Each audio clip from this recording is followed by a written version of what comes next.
ایک صوفی صاحب تھے، تو انہوں نے کہا دروازہ کھولو، اس نے کہا تم آؤ۔ اب دوسرے فریم میں وہ ایس ایس پی تھے، تو اس نے کہا دروازہ کھولو، تو وہ کانپنے بھی لگا، دروازہ بھی کھولا، سر بھی کر رہا ہے، معافیاں بھی مانگ رہا ہے۔ فرق کیا پڑا ہے؟ پہلے نہیں مان رہا تھا، اب کیوں مان رہا ہے؟ پہلے اس کی حیثیت اس کے دل میں کوئی نہیں تھی، اب اس کے دل میں اس کی حیثیت پیدا ہوئی، تو سر سے لے کر پاؤں تک جھکتا چلا گیا اور مانتا چلا گیا۔ یہ انسان کی کمزوری۔ اس دن یہ مضمون وہاں سے میری سمجھ میں آیا اور میں نے اس کو بیان کرنا بھی شروع کیا کہ جب تک کہنے والے کی عظمت نہ ہو، کہے کی عظمت پیدا ہی نہیں ہو سکتی۔ حکم کی عظمت تب ہوگی جب حاکم کی بھی عظمت ہو۔ حاکم ہی میری نظروں میں کچھ حیثیت نہیں رکھتا تو میں حکم کو کیا جانوں گا؟ سیدھی سی بات۔ لیکن اس دن کی یہ کہانی دیکھ کر یہ پورا ایک چیپٹر مجھے سمجھ میں آیا اور پورا یہ مضمون سمجھ میں آیا کہ آج ہم اللہ کے رسول کی کیوں نہیں مانتے ہیں؟ کیوں نہیں مانتے؟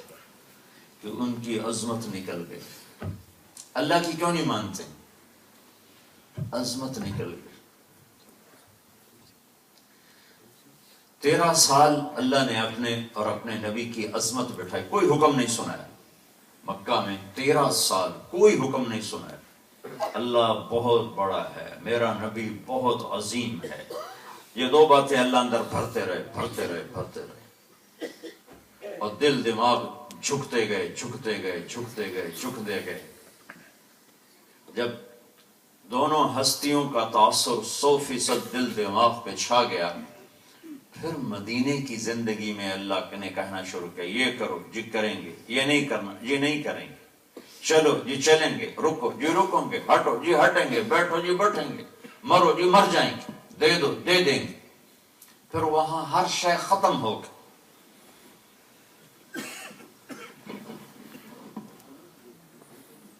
اتنے بڑے بڑے نافرمانیوں کے کام ہمارے ہاتھوں سے ہو رہے ہیں کہ پیچھے کہنے والا کون ہے اس کی قیمت دل میں کوئی نہیں، روکنے والا کون ہے اس کی قیمت دل میں کوئی نہیں۔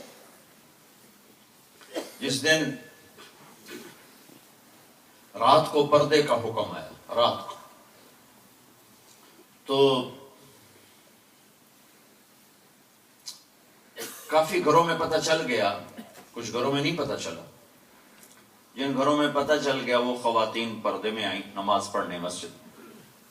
ایک خاتون اسی طرح آئی تو اس نے دوسریوں سے کہا کہ تمہیں کیا ہوا، یہ اتنی بڑی بڑی چادریں کیوں لے گی؟ کہ تمہیں نہیں خبر رات کو اللہ نے حکم اتار دیا ہے کہ اب عورت پردہ کرے گی؟ اچھا۔ تو اس نے نماز کے بعد ایک بچے کو بولا کہ گھر بھیجا کہ جاؤ میرے گھر سے کوئی چادر لے کر آؤ۔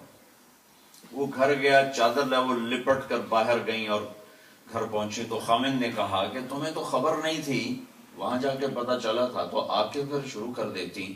تو وہ فرمانے لگیں کہ اللہ کا حکم معلوم ہونے کے بعد میری جرت نہ ہوئی کہ ایک قدم اس کی مرضی کے خلاف اٹھاؤں۔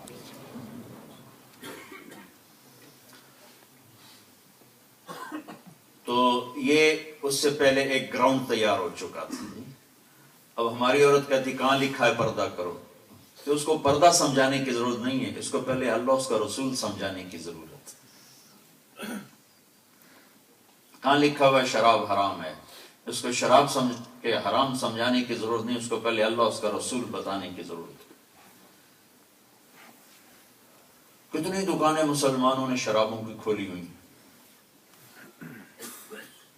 کہ روکنے والا کون ہے پتہ کوئی نہیں۔ پتہ کا مراد ہے کہ اس کی قیمت کوئی نہیں، ہستی، عظمت، ہیبت کوئی نہیں۔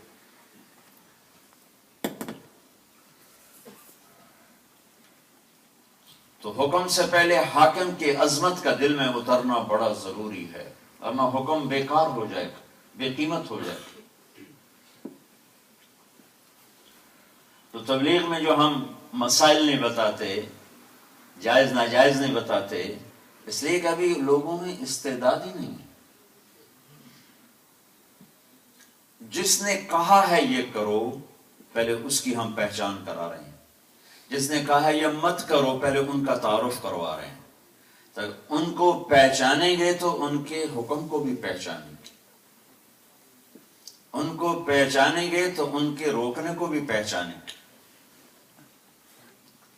لا الہ الا اللہ صرف بول نہیں ہے، محمد الرسول اللہ صلی اللہ علیہ وسلم صرف بول نہیں ہے، وہ دل جو اللہ اس کے رسول کی عظمت سے بھر جاتا ہے پھر وہ منہ سے کہتا ہے لا الہ الا اللہ محمد رسول اللہ، تو یہ وہ بول بنتا ہے کہ میرے نبی نے فرمایا اس ذات کی قسم جس کے قبضے میں میری جان ہے، ساتوں زمینیں، ترازو بناؤ، ترازو، اس کو ایک پلڑ میں ساتوں زمینیں رکھو، پھر اس کے جنگل، دریا، پہاڑ، انسان، جنات، اور اس کے جانور، درند، پرند، دریا، نہریں، اور اس کی مچھلیاں، لوہا، تانبا، پیتل، چاندی، اس کے شہر، گاؤں، دیہات، میٹیریل، اس کی ہر شے کو اٹھا کے اس کے اندر رکھو، پھر اس کے بعد سورج، چاند، ستاروں کو توڑ کر اس کے اندر رکھو، پھر پہلا آسمان فرشتوں سمیت کھینچ کر اس کے اندر ڈالو، پھر دوسرا، پھر تیسرا، پھر چوتھا، پھر پانچواں، پھر چھٹا، پھر ساتواں آسمان۔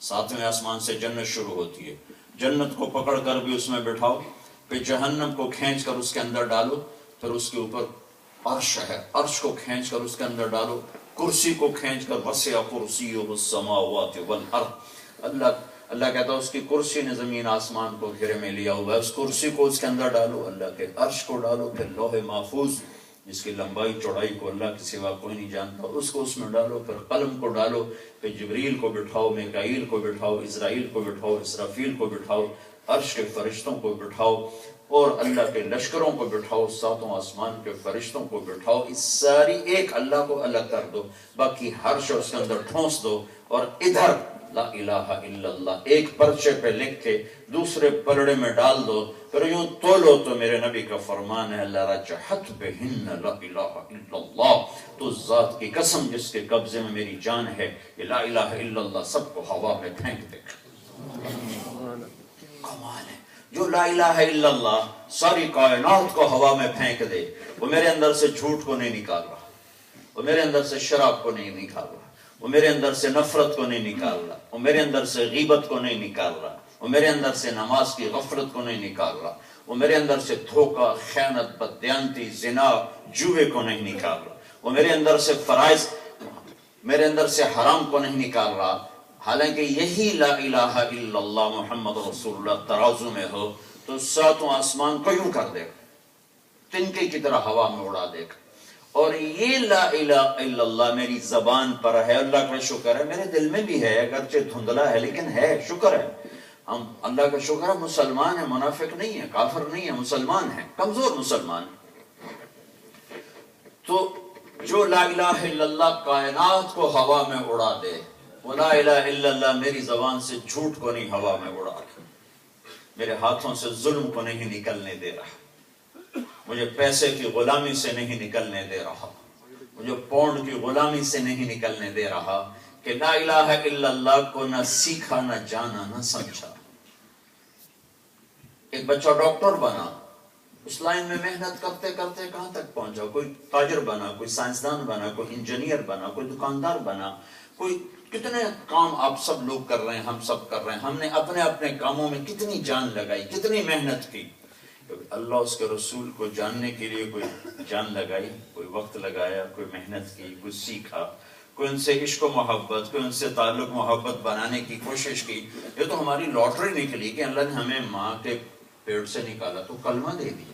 ان سے پوچھو جن کو نصیب نہیں۔ میں ابھی لندن میں تھا، ایک بچی ملنے آ گئی اور آگے بیٹھ تو اس کے ٹپ ٹپ آنسو ایسے بارش کی تھی، اسے بولے نہیں جا رہا تھا، بڑی مشکل سے بولی کہ میں سکھ سے مسلمان ہوئی ہوں تو میرے سب گھر نے مجھے چھوڑ دیا ہے، میں کونسل کے ایک کمرہ ملا اس میں رہ رہی ہوں، پہلے تو سب نے مجھے خوب مارا کہ میں کلمہ چھوڑ دوں، لیکن جب میں نہیں ہٹی تو ماں نے بھی چھوڑ دیا، باپ نے بھی چھوڑ دیا، خامن نے بھی چھوڑ دیا، بھائیوں نے بھی چھوڑ دیا، سب نے چھوڑ دیا، تنہا ایک بچی کے ساتھ کونسل کے گھر میں ہوں، میرا کوئی سننے والا نہیں ہے، ان سے پوچھو جو کلمہ پڑھ کے آتے ہیں، جو کتنی مشقتوں سے گزر کے آتے ہیں۔ ہماری جماعت ایک سوات میں تھی، تو ایک نوجوان کھڑا تھا، تو اس کو ہمارے ساتھی نے دعوت دی، تو وہ سنتا رہا، پھر کہنے لگا مولانا صاحب آپ خوش قسمت ہیں، آپ مسلمان ہیں، میں ہندو ہوں، مجھے پتہ ہے میرا مذہب جھوٹا ہے، پتھر ہیں، پتھر میں کیا رکھا ہے، اپنے ہاتھوں سے بناتے ہیں پھر پوجا شروع کرتے ہیں، لیکن اگر میں اپنا مذہب چھوڑوں تو مجھے 70 رشتے توڑنے پڑیں گے، اور مسلمانوں میں کوئی ایک بھی نہیں مجھے قبول کرے، مسلمانوں میں کوئی ایک بھی نہیں جو مجھے قبول کرے، تو میں کیا کروں کلمہ پڑھ۔ تو بھائی ایک بہت بڑا مین فالٹ آیا ہے کہ ہم نے اللہ اور اس کے محبوب کی عظمت سے دل خالی کر دیا، لہذا اب حلال حرام بتانے سے پہلے یہ بتانا ضروری ہے کہ وہ حلال کہنے والا ہے کون، وہ حرام کرنے والا ہے کون، تاکہ اس کی عظمت آئے۔ ایک صحابی شراب لے کر آئے شام سے، سارا کیپٹل، سارا پیسہ شراب پہ لگائے۔ جب مدینہ پہنچے تو پتہ چلا شراب تو حرام ہو گئی، کیوں پہلے تو شراب پینا کی اجازت تھی، پی رہے تھے، آہستہ آہستہ حرام ہوئی۔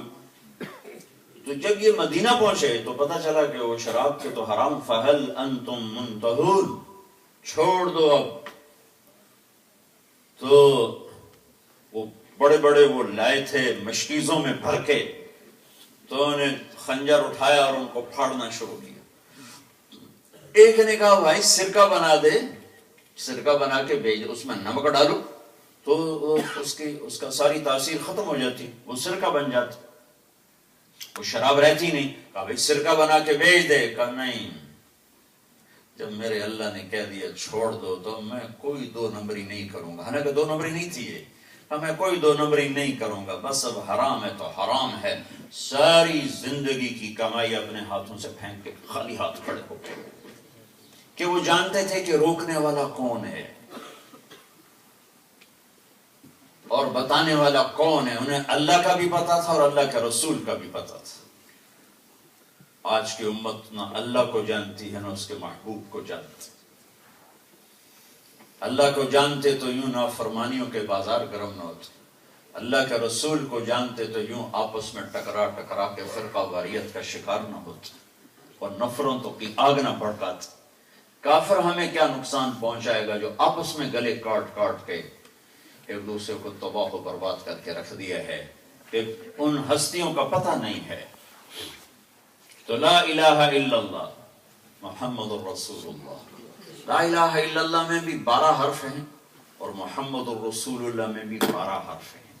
لا الہ الا اللہ میں بھی کوئی نقطے والا حرف نہیں، محمد الرسول اللہ میں بھی کوئی نقطے والا حرف نہیں۔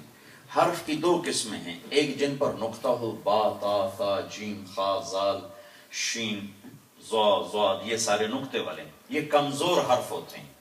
اور ایک حرف وہ ہیں جن پر نقطہ نہیں ہوتا، یہ طاقتور ہوتے ہیں، الف، ہا، سین، صاد، دال، را، تا، کاف، لام، یہ طاقتور حروف ہیں، حمزہ۔ تو میرے رب نے جب اپنا نام بنایا تو ان حرفوں سے بنایا جس میں نقطہ نہیں لگتا، اللہ۔ جب اپنے نبی کا نام بنایا تو ان حرفوں سے بنایا جس میں نقطہ نہیں لگتا، محمد۔ جب دوسرا نام رکھا تو رکھا احمد، نہ ادھر نقطہ نہ ادھر نقطہ۔ اور پھر جب تو کلمہ توحید بنایا تو لا الہ الا اللہ، کوئی نقطے والا حرف نہیں۔ جب ساتھ رسالت کو جوڑا تو محمد الرسول اللہ، کوئی حرف نقطے والا نہیں۔ پھر لا الہ الا اللہ میں بھی 12 حرف ہیں اور محمد الرسول اللہ میں بھی 12 حرف ہیں۔ یوں تول کے دکھایا کہ یہ 2 ہستیاں ہیں جن کے پیچھے چلو گے تو منزل ملے گی، ورنہ بھٹکتے پھرو گے، ساری دنیا بھی مل گئی تو موت پر کیا ہوگا؟ پوری زندگی کی کمائی جب موت سے ضرب کھائے گی تو 0 ہو جائے گا۔ 1 کروڑ ضرب 0، 0۔ 1 ملین، بلین، ٹریلین انٹو 0، 0۔ ایسے ہی عزت، شہرت، دولت، کاروبار، بلڈنگیں، عمارتیں انٹو موت، 0، 0۔